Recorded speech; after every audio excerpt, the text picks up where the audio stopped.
All right, we are 2 minutes after the hour, so I think we will get started. Great, thanks. Yeah, I'm glad to see everyone posting where you are joining from today. That is great. Thank you so much. Welcome, everybody. On behalf of Contact North, I'm thrilled to see that you're at our session today. Thank you so much for joining us for the webinar, The Augmented Knowledge Worker in Higher Education. I'm Sarah Govero. I'm the director of Teach Online and the Online Learning News at Contact North, and I'll be your host for today's session. Just a quick sort of housekeeping. We are using Zoom webinar today, so participants' microphones and cameras will remain off. The chat is open, but please remember to select everyone in the drop-down menu when posting. If you do have any questions, kindly use the Q&A tool at the bottom of your screen, and we'll have time at the end of the session where we can address those. You can also upvote any questions that resonate with you by clicking the thumbs up icon. Live captioning is available. Just simply click the closed caption icon at the bottom of the screen. And after the webinar, I will post the recording and presentation slides on teachonline.ca. And they will also receive a link through the Zoom email system in about 24 hours. So before we begin, I'd just like to start off with the provincial land acknowledgement. We respectfully acknowledge that Contact North work and the work of our community partners takes place on traditional Indigenous territories across the province. We are grateful to be able to live and work on these lands. We express our gratitude to the First Nations, Métis, and Inuit people who have cared for these territories since time immemorial and who continue to strengthen communities across Ontario.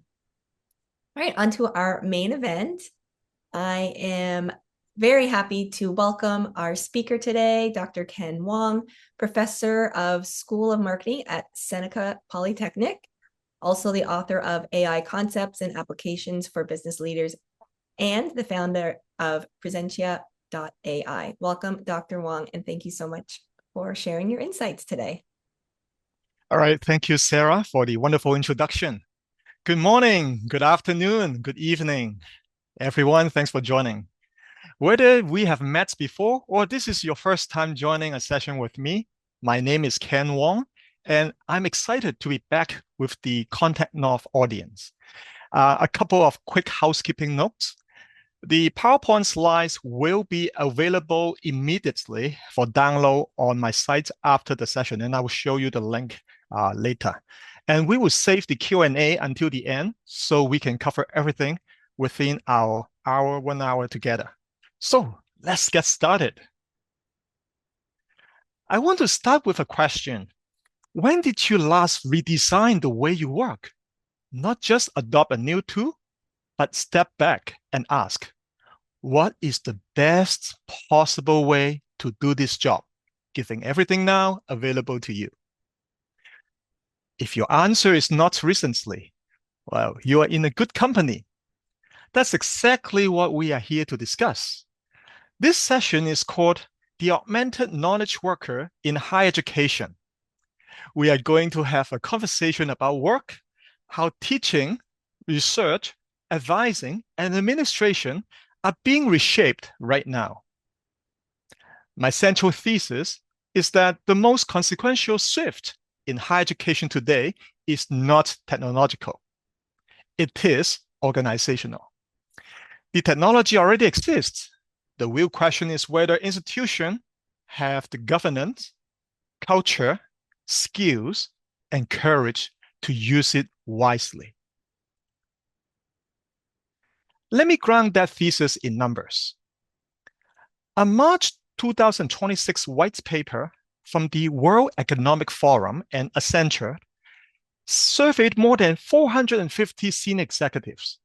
They found that only 15% of organizations are using AI to fundamentally redesign how work is performed. 15%. The rest are just running pilots here and there or watching from the sidelines. Now, that gap is exactly where most Canadian post-secondary institutions sits today. And probably that's what's happening in your organization as well. Pearson, has a report titled Mind the Learning Gap. It analyzed over 300 knowledge-intensive occupations and found that AI-powered augmentation could add between 4.8 trillion and 6.6 trillion USD to the American economy by 2034, which is about 15% of the current US GDP at the lower range. However, the potential is only realized when AI adoption is matched with real human, investment in learning and also workforce redesign.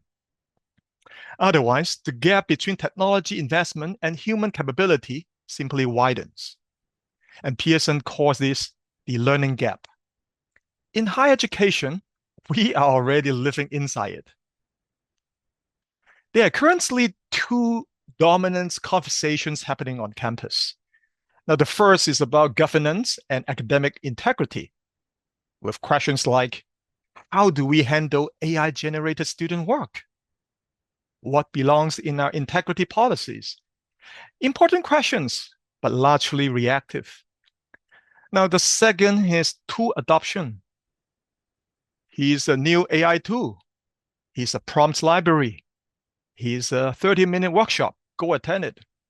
Now, they treat AI as a feature and not a transformation. What's mostly missing, I think, is a third conversation about work redesign and human judgment. And we should be asking, which tasks truly require human judgment and should be protected? Which are necessary but not intellectually demanding and could be optimized? And who gets to make those decisions? Who gets to decide? Now, this is not an easy question. As Marcia Steves, the president of OPSU Local 351 at Fleming College, put it recently in an AI webinar. If AI is going to reshape our workplaces, who gets to decide how it's used? The people who do the work or the people who purchase the software? So for the department heads, the deans, the VPAs and senior leaders here, that question is directly in part to you. Academic freedom, workload protections, data rights, and meaningful human oversight are not barriers to AI.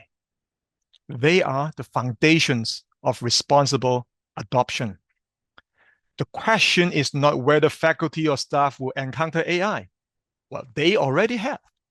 The question is whether they will do so with the support, clear guidance, and institutional backing. AI is here to stay. So let's explore how we can use it to enhance our work at the school. Here are 6 practical ways to get started. Number 1, codifying and preserving institutional knowledge. Number 2, using AI as a thinking partner for research and curriculum design. Number 3, orchestrating multi-agent AI workflows. Number 4, supporting rapid in-the-flow professional learning. Number 5, enabling personalized opt-in coaching for educators. And finally, we can use AI to design effective human-AI teamwork at scale. Well, let's begin with coding and preserving institutional knowledge. And perhaps this is the most useful application to us. Every institution faces a similar challenge. Those critical knowledge lives in people's heads. My head, your colleague's head. Insights such as how to design culturally responsive assignments, or how to navigate research ethics, how to support struggling students while respecting their privacy. Now, this kind of knowledge is built through experience. It's shared informally and often never documented. When people retire or move on to other roles, that insight disappears. With thoughtful design, AI system can ingest institutional policies and best practices, becoming a searchable, citation-aware form of institutional memory that delivers the right knowledge at the right time. When knowledge is no longer siloed, institutions can provide more consistent support, more equitable process, and higher quality outcomes. Let me give you an example. At Seneca Polytechnic, where I teach, we integrated Salesforce Einstein AI into the Service Hub, supporting student communications across email and live chat. The system draws on a foundation of over 1,600 knowledge-based articles, allowing it to generate accurate and consistent responses.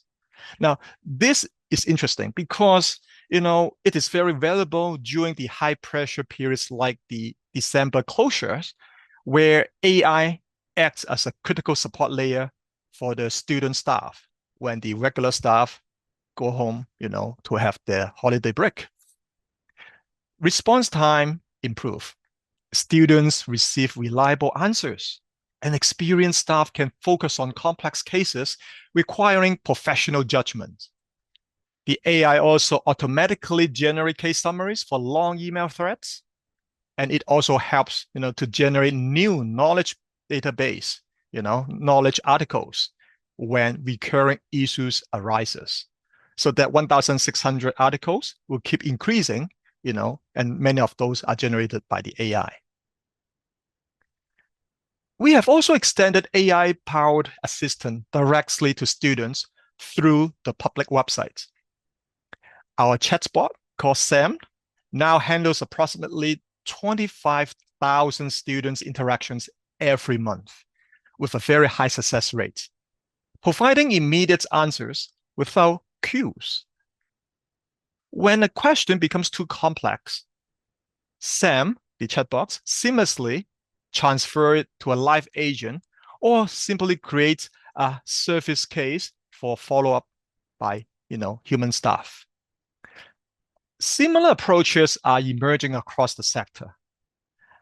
In the United Kingdom, JISC, which is something similar to our Canary, they partnered with LearnWise, a year or so ago to pilot a transformative AI-powered support system across 15 educational institutions to provide 24/7 contextual responses based on their own resources. Here in Canada, the University of Toronto's AI Task Force recommends using AI to codify research administration and student service processes. In Australia, La Trobe University developed an AI agent called Troby to help resolve administrative and academic queries. So for those of you who are senior leaders here, where is your institution at risk of losing knowledge? I want you to think about it. Where are staff, spending hours answering the same questions simply because the answers are buried in documents nobody can find? I mean, there are lots of online systems, right? Like folders within folders. That's difficult. And that can be your first AI use cases. The second dimension is AI as a thinking partner. AI expands your starting point, giving you more perspectives, more synthesized information, and more possibilities. Consider a faculty member designing a new graduate program. A thorough environmental scan that involves reviewing PE institutions, analyzing, labor market trends, synthesizing literature, may once take weeks of graduate assistant time. Now, today, with tools like Elicit or Semantic Scholar, that early stage synthesis can happen in hours, not weeks or months. This shortens the time from idea to action, letting the faculty spend less time gathering information and let them to have more time interpreting, challenging, and building on it. A World Economic Forum white paper found that organizations using AI for early stage ideation enjoy up to 50% reduction in time to market, 30 to 50% gains in R&D productivity, and 20 to 80% faster research cycles, a pattern that applies to any knowledge-intensive work. Now, for example, a dean can now review curricula from 50, let's say, peer institutions in the time it once took to exam only 5. Yet, for all its power, AI remains a preparatory tool. It accelerates synthesis without evaluating significance, originality, or truth. Now, once again, the peer review, the disciplinary judgment, the interpretive depth still remain foundational to scholarly rigor. AI changes what scholars can consider before judgment begins, and the intellectual responsibility still remains firmly human.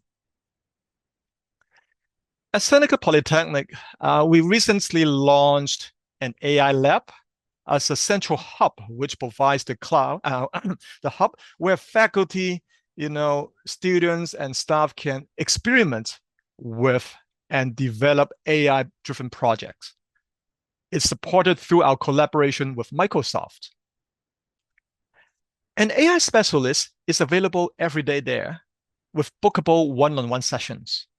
And we launched a podcast series with our human resource team featuring conversations about AI, innovations, workplace transformation, for example.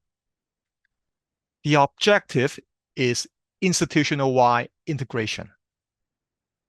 AI is embedded into teaching, research, student support, and also operational innovation. The third dimension is multi-agent AI collaboration. Now, here's the best analogy for the academic audience here. It is not fundamentally different from supervising a research team, for example. Consider how a senior professor manages a lab.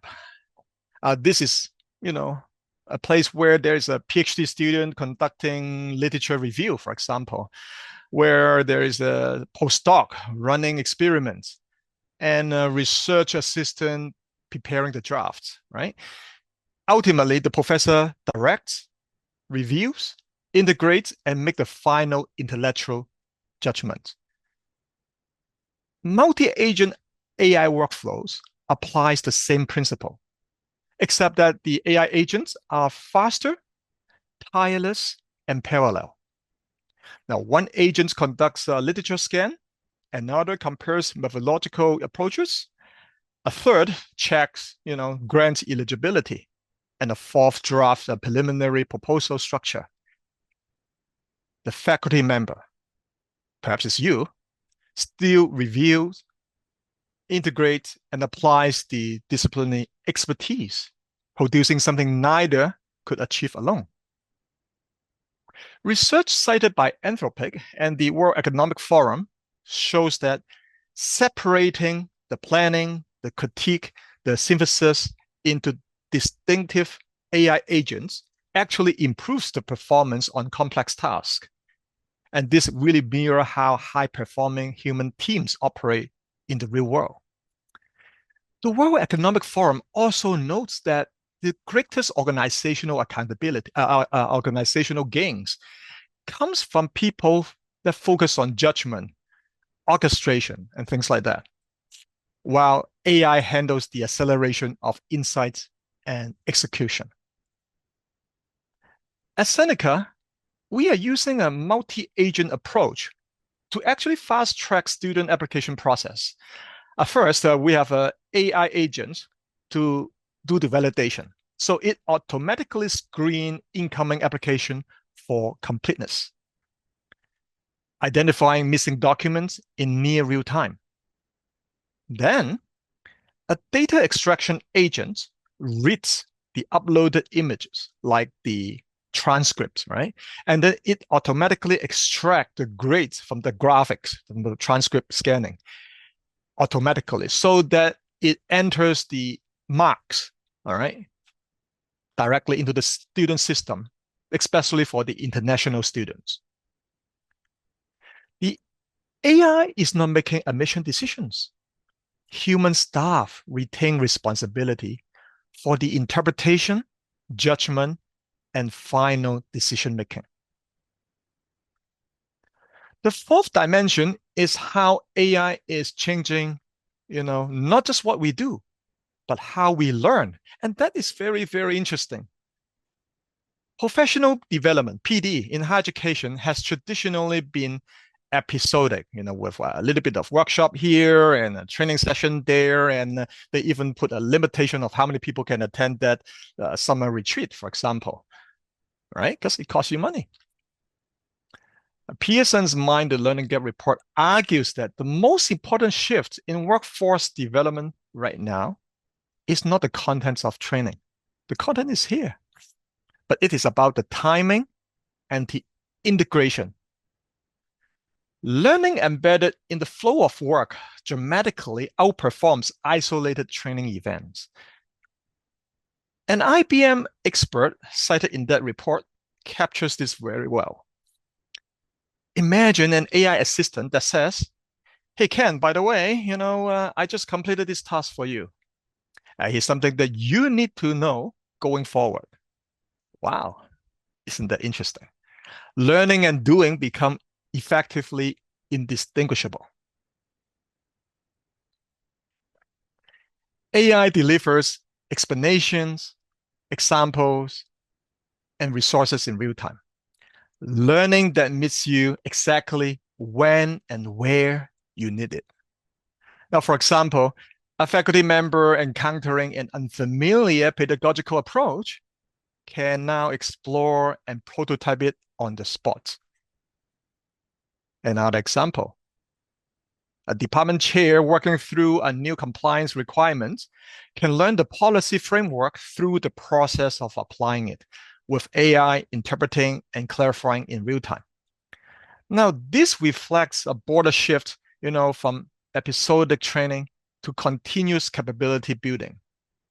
AI is not replacing expertise. It is augmenting how expertise develop, making it more immediate, more contextual, and more integrated into everyday academic work. I can think of some examples. At the Vanderbilt and Penn State University, microlearning is built directly into faculty workflows, having short, just-in-time guidance while designing courses, grading, or interacting with students. At Seneca, we are building departmental AI agents within campus services and other units, integrate them directly into Microsoft Teams. So staff can now retrieve the exact procedures, commands, and policies in real time within the flow of work without leaving their primary workspace. I think this is amazing. The fifth dimension, to use AI is to provide personalized ethical coaching. Let's talk about mentorship. I'm sure some of you may agree. Mentorship in higher education is deeply uneven. Like, for example, early career faculty, the junior faculty members, often have their senior mentors, but they are too busy to help. On the other hand, we may have first-generation academics and also those from equity-deserving groups, and they have the least access to informal guidance. They just don't have the support network. AI can provide consistent, scalable support for everybody, servicing, patterns in student engagement, offering feedback while a course is being designed or a paper drafted in a timely, specific, and actionable manner. AI coaching must be opt-in, right? Transparent and faculty controlled. Supporting reflection not evaluating or reporting performances. Once again, this only works if it's designed properly. Because if those conditions are not met, coaching suddenly becomes surveillance, and surveillance erodes trust. And when you don't have the trust, then you destroy experimentation. It discourages it, and it also weakens the culture of learning that we're trying to build. At Seneca, through Seneca Works, we use voice-based AI for mock job interview training. So our students engage in realistic simulated interviews, building the confidence through repetition in a safe environment, right? Across roles like front desk clerks, reservation managers, dental office assistants, and disciplines like aviation, where communication and quick decision making are critical. The impact on faculty is significant. For the professors, rather than conducting each mock interview personally with the students, the profs now design the scenarios, tailor questions, and review AI-generated insights to identify student strengths and weaknesses. For emerging roles that the professors may be less familiar with, research that took ones in the old days, like, many months to figure it out, now take days or even less, or maybe in minutes. The last dimension is where everything comes together. In a human in the loop model, humans just step in occasionally to check the AI outputs, but that's not good enough. In higher education, we need human in the lead model, where humans defines the goals, sets the constraints, and remains accountable. AI supports the work, but does not replace human judgment, especially on ethics and academic values. And I hope you agree with me on that particular point. And, the most successful AI deployments all begin with three questions. First, what decisions must remain human? Second, what information should AI escalate to a human? And third, where are the ethical and institutional boundaries? Now, these questions must be addressed upfront, built into the system architecture before deployment, and not added them after something goes wrong. At Seneca, we recently launched an AI student recruitment agent to support enrollment outreach, right? That's a very important process, enrollment outreach, right? People sign up and you have to make sure that they actually come.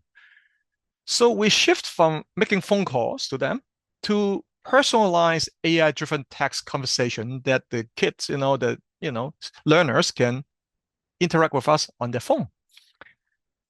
Trained it on Seneca's own systems and enrollment pathways.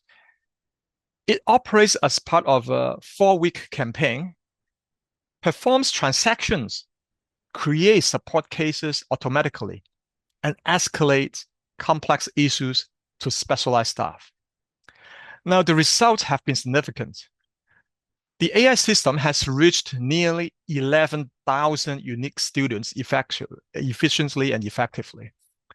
Staff now focus on higher value support calls rather than repetitive outreach. And this improves both efficiencies and team morale while retaining the ability to monitor the conversations and step in at any time.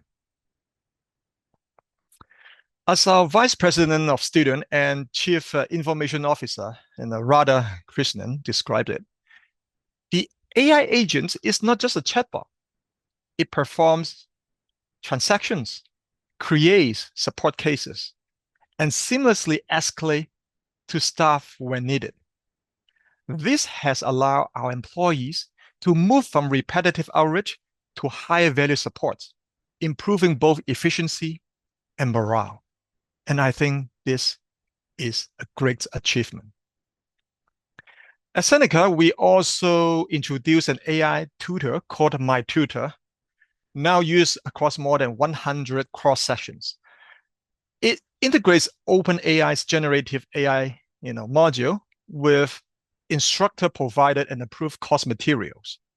And that is important because it ensures the accuracy, the curriculum alignment, and also the trust because it's instructor approved. Student can ask any questions about the course, like core concept, and find relevant learning materials, prepare for quizzes, and get individualized explanations. It also translates content into multiple languages and thus, improving the accessibility. It's very important for those students whose English is not is a second language. Professors are freed, from high volumes of routine questions, and that allows them to focus on deeper, more meaningful interactions, such as mentoring, coaching, and addressing complex learning challenges. Another example is an AI teaching assistant called Jill Watson that you may or may not have heard of. And it was developed at Georgia Tech in the US, built around course-specific contents with clearly defined boundaries. It handles a large volume of students' questions and has since been adopted by a growing number of schools. Let me show you a short video on it in action at Georgia Northwestern Technical College. Let's take a look. In today's classrooms, presence matters more than ever, especially in online and hybrid courses. That's why researchers at AI Allo created Jill Watson, a virtual teaching assistant. It doesn't replace instructors, it helps them shine. Today we're talking to Christy Singletary, Dean of General Education at Georgia Northwestern Technical College, who has used Jill Watson in her classrooms. Hi Christy, thank you for joining us. How are you today? Hi Jackie, thank you so much for having me. I'm so delighted to be here for a little while. Can you tell me a little bit about your background and how you first encountered Jill Watson? I sure can. So about 10 years ago, more than 10 years ago, I started in technical education as an English instructor. From there, I wanted to find ways that I could bring technology into the classroom. And so I was able to look at the AI Allo Institute and look at some of the technologies they had. How does Jill Watson work in your classroom and what kind of things can students do with it? So Jill Watson is a tool that's introduced to students really in the first week of class. Students know that they need to be using this tool to ask questions about course content that they may be struggling with. They know it's very specific to our class as well. So I use it as a supplemental tool. How has Jill Watson changed the way students engage with your course? Have you seen any change in participation, retention, or even understanding? Anecdotally, I will say my students are more confident. I notice that when they come in the classroom, they have a clearer understanding of policies and procedures way before we get to week 2 or 3. And so that to me is empowering. They're getting this information and they're comfortable having it, and they're able to use that in the classroom regularly. They know Jill Watson, for example, can help them navigate their textbook. So as they get to know some of the class resources, Jill Watson's going to be there as an aid. It will help them go to all of the class resources that will give them not only a good explanation for what it is, it's giving them this comprehensive look at their education. If they're an online student, it matters that they have that support service when they're not seeing a live person on a regular basis, so that they also feel like they're getting the same sort of support that an in-person or an on-campus student would be getting. Have your students given you any specific feedback on their usage of Jill Watson? They're really polite with it. I think a lot of students sometimes feel like, because Jill Watson can be so personable, they feel like it might be the instructor on the other end. So that's been one thing that I've been very conscientious of. It is influencing how I build curriculum, how I change what we teach, what we do in the department, and that's really exciting to remain innovative and current. You can revise your courses or the way you're teaching something based on the feedback that's being given. Every student now gets a bigger voice because of Jill Watson, as long as they're comfortable and empowered to use the tool. Are there any safeguards that you have to put in place to ensure that Jill Watson aligns with your curriculum? Of course. We always want Jill Watson to be safe. We want it to provide reliable information. And so not only are the computer science teams that are working on this technology checking it regularly, I check it regularly. So it has to function within the state standards for the class, within the curriculum that I've built. And it obviously can't be something that generates answers to the assignments that they're given. I don't want Jill Watson to be something that is a crutch for students. It's a tool, it's a resource. It will not be the thing that does the work for you. It will be your good support along the way, though. What's something you wish more educators knew about using Gen AI tools like Jill Watson? They are a game changer in a way that we haven't seen in the last 10 years.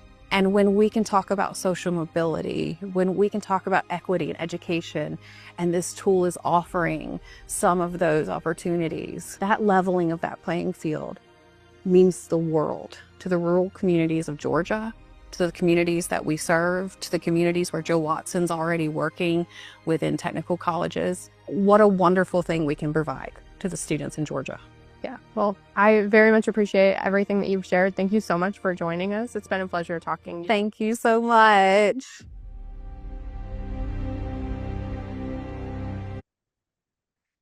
Okay, wow. It's very, very interesting, isn't it? You know, when leaders visibly experiment with tools, ask questions and share their own experiences, it signals that it is actually safe for others to do the same. In collegial governance structures, leaders don't just direct, they influence.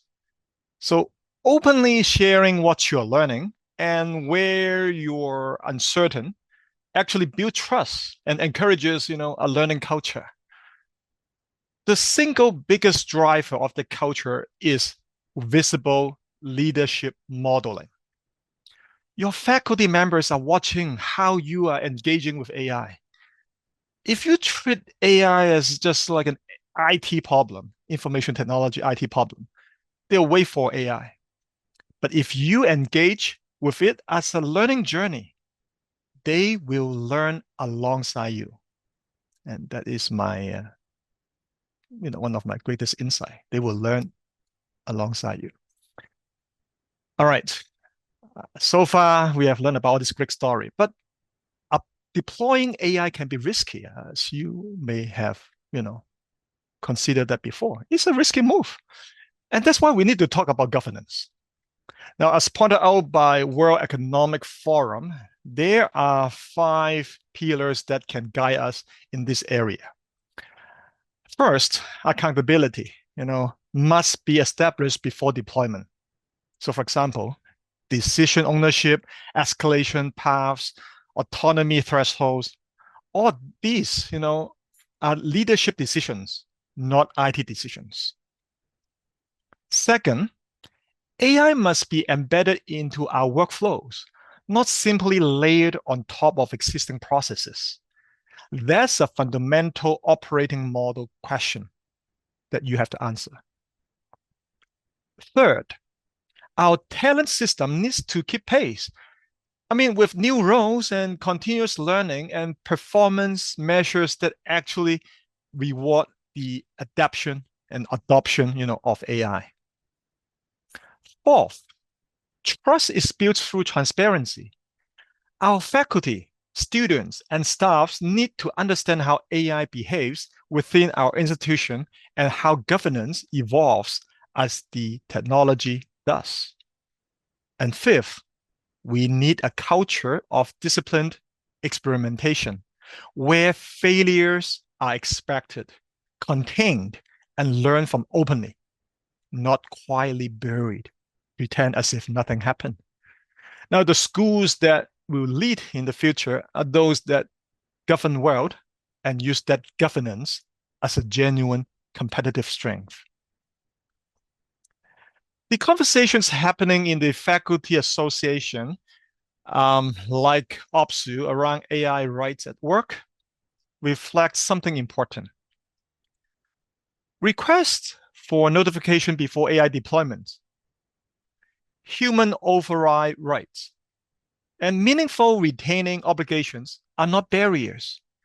They are the conditions that make AI adoption durable, ethical, and trusted. In many cases, the governance priorities align closely with good institutional design. So engaging these voices early is not just respectful, it is strategic. And sometimes you do need to talk to people who share different views, right? Because we are making important decisions. All right, ladies and gentlemen, I want to close by introducing a practical framework that you can use. It is called the Deep Learning Framework, which is a roadmap to move from experimenting with AI tools to creating institutional impact. It has 4 steps: diagnose, embed, evaluate, and prioritize. Diagnose. We have to understand real teaching, research, and administrative workflows in the school. Identify early adopters. Focus on use cases that matters, such as student success, assessment, and research support. Embed. Learning cannot live on the margins. Well, integrate it into faculty roles, program reviews, planning cycles, and communities of practice, so AI capability becomes part of how the institutional works, not as an optional add-on. Evaluate. Build evidence. Use mixed methods. Apply analytics, not for surveillance, but to improve teaching effectiveness, personalize development, and scale what works. Right? You don't scale something that does not work, right? It will make the problem bigger. You scale what works. And finally, you have to prioritize. Align your investments, incentives, and recognition with what the institution says it cares about. Reposition teaching and learning units as your strategic partners. Augmentation does not come from technology adoption alone. It comes from sustained and embedded learning. All right, here are some takeaways for all of you. Now, first, for the faculty members here, the shift is from overloaded expert to amplified educator. Reclaiming time, for the work only you can do, such as disciplinary judgment, ethical interpretation, and relational mentorship. When AI handles the first pass, you focus on interpretation and refinement. As Pearson puts it, agents bring scale, but not judgment. You are the expert. AI is just a resource. And for the department heads and deans here, if faculty members are struggling with AI, it's rarely a skill problem. It is usually an incentive, workload, or risk clarity problem. Have you given faculty protected time to experiment? Ensure, efficiency gain benefit faculty rather than generating new demands? The biggest barrier isn't technology. It is organizational redesign. There's a leadership challenge, not an IT one. And for VP academics and the presidents here, I think the shift is from pilots to infrastructure. AI should be governed, funded, and continuously improved as a permanent institutional capability. Right? You can focus on 3 priorities like governance over data use and high-stakes decisions. Number 2, equity, explicitly designed into adoption strategies. And number 3, leadership framing. If AI is treated as an IT project, it stays peripheral out there. If you treat it as a strategic priority, it reshapes your institution.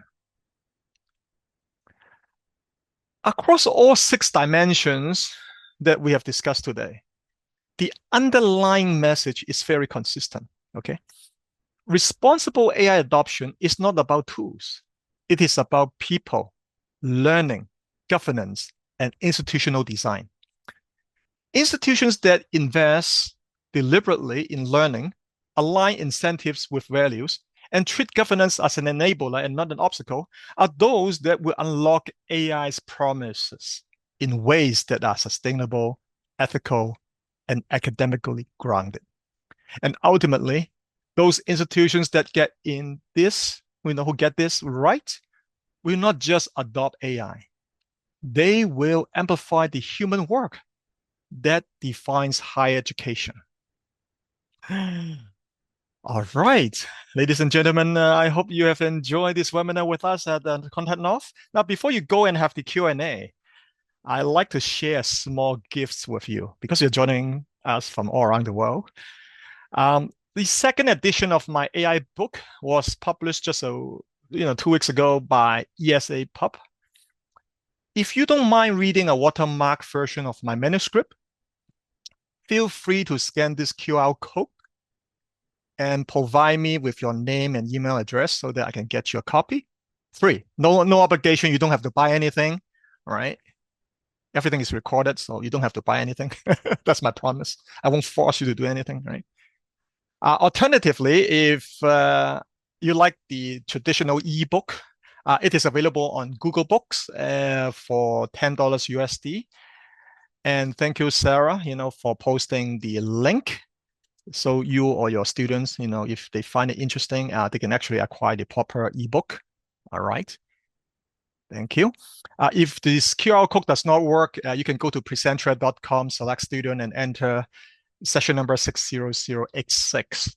And you'll see the same form, and then you'll just be able to get the free book later. Yeah, I'll send it to you this week. The first edition of my book actually published only last year. Can you imagine? Like such a short product life cycle, It's actually still available at Chapters Indigo in Canada. Some of my colleagues joke that it actually makes a great coffee table book. It's like 256 pages long, it's fully color, It's only $92.95, Canadian before tax and shipping. Yes. All right. And as promised, you can download this PowerPoint deck. And I believe Sarah already posted the link. But in case you haven't seen it, just pick out your phone and scan this QR code right now, or click the link on the chat box somewhere earlier on. You'll be able to download this whole presentation deck so you can go back. Maybe I speak too fast and you want to, go back and review some of the key points that I've mentioned. All right, and here's the reference list with some links and detailed information about those reports from World Economic Forum and also Pearson and things like that. All right, and it's time for Q&A. So I'm here to answer any of your questions. Sarah, over to you. Wonderful. Thanks so much, Ken. I'm going to start with the one question here. I've sort of paraphrased it. So are AI-generated student support answers considered official? If not, are students told to contact a human for a definitive answer? Okay, I'm sorry, can you just repeat one more time? For sure. Are AI-generated student support answers considered official? And if not, are students told to contact a human for a definitive answer? Okay, so I got it. So in all of the case studies that I've studied and also at Seneca, the AI-generated answers are considered official. So when we design the AI systems, right, we ask the AI to say, all right, you can only answer and provide information to students based on this contained set of knowledge. So for example, at Seneca, we have 1,600 knowledge-based articles. So the AI will only, grab the information, extract the information, summarize it here and there, and send that, to the students, right? So the AI will not create some fake policies or fake procedures, right? It will only rely on those. And of course, there will be situations in which the AI does not know how to answer because it's not available in that 1,600 articles. So it will basically, depending on the urgency and the severeness, it will either automatically connect the call, like the text chat, directly to a live agent who is also working there at the moment. So you get a human answering, taking over, the AI to answer the question. Or if it's not that urgent, then it will create a case with a case number so that we'll say, oh, we'll get back to you, when we figure out the answer, something like that. Okay. Great, thanks for that, Ken. There's a question from Christian in the chat. Will the lower level research skills that one would normally learn during the graduate assistant role be replaced completely with AI? And if so, how do you learn to be the expert? This is a really good question. Now, one thing that you have to bear in mind is that the AI system today is not perfect, right? As I've mentioned, the originality, the interpretive, task are still remain, done by humans. So for the younger, faculty or the graduate, students who are doing, GA work right now, that's starting from TA, right, teaching assistant and GA, helping to do research, they are, as of today, leveraging the AI tools to help them to do the work. The AI systems, I don't think, can fully replace that task. For example, today, I don't believe any GAs or professors will accept any preliminary work coming from OpenClaw, right? If you set up those systems and let the agent to, figure it out themselves, you'll be highly skeptical because of hallucination, right? You have seen those like references that are fake, et cetera, et cetera. So the AI tool is there to help you, to do the work faster, to give you more ideas. But we still have a key role as a gatekeeper, right? To say, all right, these are the information that I may not have considered before. So maybe there's a new perspective that I should work on when I do the research for my, seniors. So to answer your question in simple English, I do not believe that junior GA work will be replaced by AI in 2026. I cannot guarantee you in 10 years' time when AGI comes in, okay, or maybe 5 years, or maybe next year, technology evolve anything, so fast and furious. But as of today, if you ask me, I would say that no. But do not be afraid of using AI. It's not perfect, but AI has lots of advantages.